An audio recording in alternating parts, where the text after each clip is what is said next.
if I could afford it. And trust me, it's inexpensive. I own 2 airplanes. I don't think my wife will let me spend the money, but I would really love to build this little Fisher class. Here at EAA AirVenture Oshkosh 2018, I've run into an old friend, Mike Makepeace. Yes, sir. We go back a number of years, more than either one of us care to admit, but that's good. That's true. I'm Dan Johnston, and we want to talk about Fisher Classic because, you know, this may have been the first aircraft you and I talked about some years ago, and now here it is again. So, and it was this airplane. No kidding. This is serial number 1. Is that right? This is the very first Classic that was built. Man, this is a good-looking airplane for that vintage now I restored it about 10 years ago. Did you? Yeah. And the guy that wound up with it put it in a trailer, and it sat there for several years. Is that right? The new owner just bought it about a year ago, so it hasn't been flown a lot in the last 10 years. Okay. But so describe the product for me. It's obviously a Fisher flying product, one of the many aircraft that the folks up there in North Dakota once created, and now it continues on in another location. Yeah. But describe the airplane for me a little bit, Mike. Well, it's a 2-seat, it's a biplane, it's all wood, except for the struts and the motor mounts, the metal that you can see in here. The landing gear is obviously metal. But all the rest of it is wood. All the rest of the structure is wood. Okay. This one was built in middle 80s. It's been through a number of owners. It came back to me, I think it was 09, but I don't remember the exact date.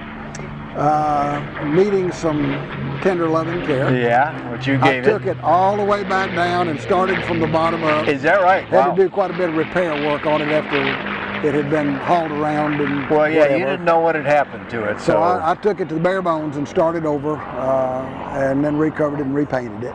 So what you did not have to do was re-glue wood and stuff, I'm guessing. Did not have very many places that the ones I had to glue were not re-glued, they were broken. Okay. From mishandling and that sort of thing. I see, okay. Hanger rash, some of it.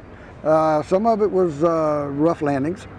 The engine in it is still an old 532, which predates the 582. Yeah, I bet you we have some viewers that may not even know that there was a 532 before from Rotax officially. It was the official engine for a while. It was single ignition. When the 582 came out, it was dual ignition.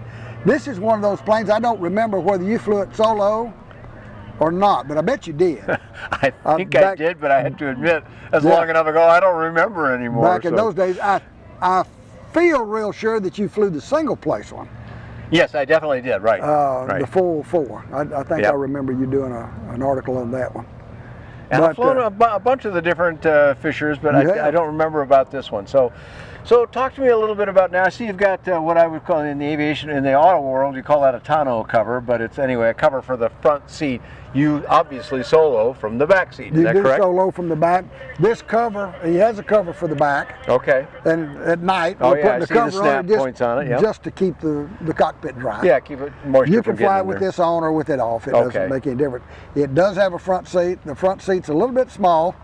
And the older I get, the smaller it gets. Yeah, and it looks like it'd be a little challenging to get in the front seat. There is a door on the other side. There is. Okay. So which helps a lot. From here, I'd be doing serious amount of wiggling, but okay, the door over there helps. Yeah, now, is there a door for the there is aft not. Seat? Okay, but you have the full head access into the back. Yeah, you can practically stand up on the seat and get down in it. Then you can do that. Okay. There's a wing walk on the other side. Okay. You stand up and just step over into the seat and kind of slide down. Okay, great. There's even a small door in the wing to give you a little additional room on the far side. Oh yeah, I see the hinge there, yeah, okay. You flip it up, get in and pull it back down and pin it. Okay, so even some of us that have got a couple of years on our odometer get in this airplane without too much without of a any struggle. trouble. Okay.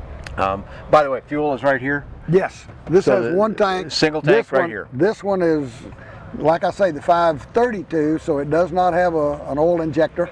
Okay. You mix your fuel on this one. Right. It's a 2-cycle. I forgot the 532 was oil mix. Describe a little sample flight for me. Tell me how the airplane's going to be.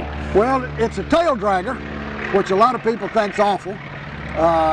That's all I've ever flown, so I don't feel that way about it. Well, it's fairly and it short doesn't have much of a deck angle. The nose isn't way up in the air, which is sometimes the problem. This one, I don't find the need to S-turn on taxi like a lot of people do, because I can actually look right out beside the nose, even though I can't maybe see right in front of the airplane. I don't have too much trouble taxiing it. Okay. If I've got a long way to go, I can pick the tail up and taxi it on the mains. Ah, yeah, okay, sure. I have then even you been, got full visibility. I have even been known at an airport with a long taxiway to fly down the taxiway and land and turn out on the runway and take So you got 2 flights that yeah. time. Yeah, sure. It's okay. But I don't recommend that. Sometimes the FAA doesn't Don't like do this that. at home, folks. Yeah, there you go. The airplane's going to take off at around 40 to 45 miles an hour. We're going to have a climb rate. With a single person in here, I can get about 600 feet a minute with this engine. Okay. With 2 people, I'm only getting about 300, 350 feet a minute, depending on the other person's That's about size. like a mini 150, Cessna 150s Yeah. that I've flown, or about that too. And that's right. it's okay as long as you know where you're going when You you got took plenty off. of room, yeah. Right. And the older I get, that is a little light. I agree, though. the older I get, the heavier I get, the slower the plane climbs. Yeah, well, that's how it works, That's right? the way it works. That's Airplanes right. and people gain weight over time, I've always said. Everybody wants to know if it's aerobatic. We do not advertise it as aerobatic. I will say that it won't come apart from experience. If that happens, but then again, happen, don't do this at home. Cruise speed on it's about 65. You can push it up to 75, but you're riding the engine pretty hard at that point. Approach speed, I usually carry 65. Come in and I'm landing in the low 40s. Yeah, just 65 just to be on the safe side. Sure, I don't want to come slow across and down have a quickly. When you decide you're ready to start your flare, it's no a problem losing biplane, energy. and it's got a lot of struts and wires and stuff on Yeah, it. and they're not gets fair dirty. struts, so it's going to slow down quickly. It's going to slow down quick. One of the things I've learned with all of the Fishers, you can literally approach at cruise, and if you pull the power all the way back to land, you're going to land short. Most people land with a little power on all of these light airplanes because they don't have any weight. Right. And they're real draggy. Right. So there's just no momentum to well, carry that gives them you a little on. more authority in case a wind kind of comes Sure. along. You're right there on the throttle. Everything's running fine anyway. Going, so, yeah. Okay, so takeoff roll, landing roll, approximately. This particular airplane with the old 532, I'm probably rolling 200 feet to get in the air. Okay, well that's still really short. So I can get it down.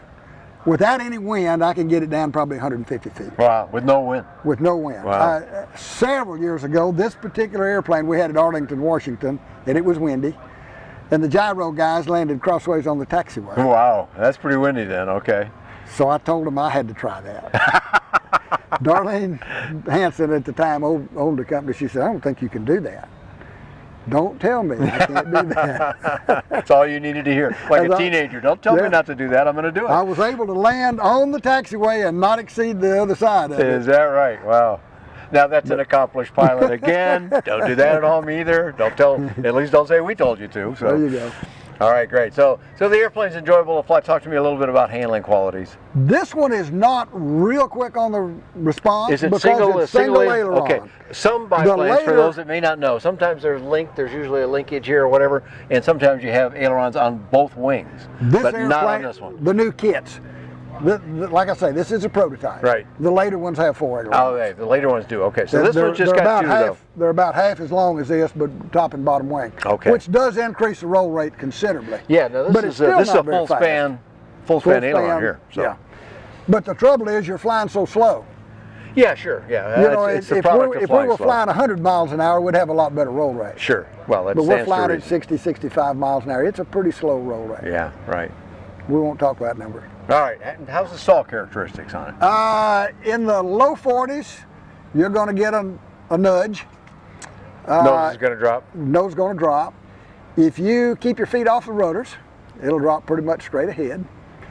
If you ride the stick back, it'll finally begin to wallow and drop off on a wing after about the 3rd porpoise. Okay. If you just keep it back, you just hang on to it back there, and it's going to cry. You know, you're going to know something's not right. If you try to spin it, there again, it's not aerobatic, but if you pull that nose up, really slow it down and stand on the rudder, it'll do about 3/4 of a turn, and then it'll just kind of shake and say, are you sure you want to do this? Is that right? Almost fly itself out of it. If you'll turn it loose at that point, it'll quit. Is that right? Okay, so very nice characteristics. It will not drop off easily into a spin. So would you say that other than people having to get mentally over the tail dragger side of it, that this is a fairly novice airplane. I won't say rank novice, but could a If less you fly a experienced pilot? Cobria, Cub, anything like that, If you had some tail dragger time. Yes. Okay. Won't have any trouble So with it. if you have tail dragger, piece of cake. Well, Mike, I'm about out of questions on that. We want to leave a couple for people to find out when they contact you. So Okay. how do they do that? How do they get a hold of the company? The website is fisherflying.com.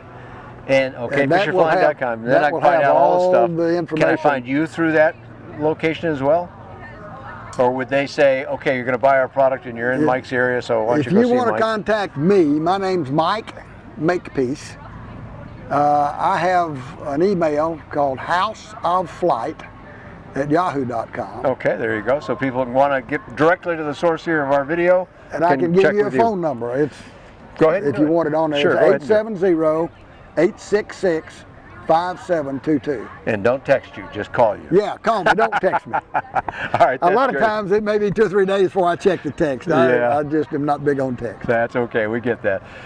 A lot of Fisher Flying product information, a number of flight reviews, pictures, and more on there, but also all kinds of affordable aviation available on buydanjohnson.com. Thanks for joining Mike Makepeace and myself here at EAA AirVenture Oshkosh 2018. Thank you. The Copperstate Fly-In has been bringing aviation enthusiasts in the southwest US together since 1973. This year we are thrilled to be hosting the Copperstate Fly-In at the Buckeye Municipal Airport, KBXK, in conjunction with the Buckeye Airfair. The dates for the fly-in are February 8, 9 and 10, 2019. We anticipate that the 2019 Copperstate Fly-In will break all of our previous attendance records. Admission and parking to the 2019 Copperstate Fly-In and Buckeye Airfair are free, including the 2-hour air shows, beginning at noon, Saturday and Sunday. So make sure to join us for a weekend of free fun for the entire family. See light sport aircraft, experimental aircraft, ultralights, vintage and military aircraft, as well as action-packed demonstrations. Visit the many educational forums, aircraft displays, youth activities, or one of the over 100 vendors. Copperstate Fly-In Inc. is a volunteer-run, non-profit organization dedicated to promoting recreational and general aviation through events, scholarships, and public education.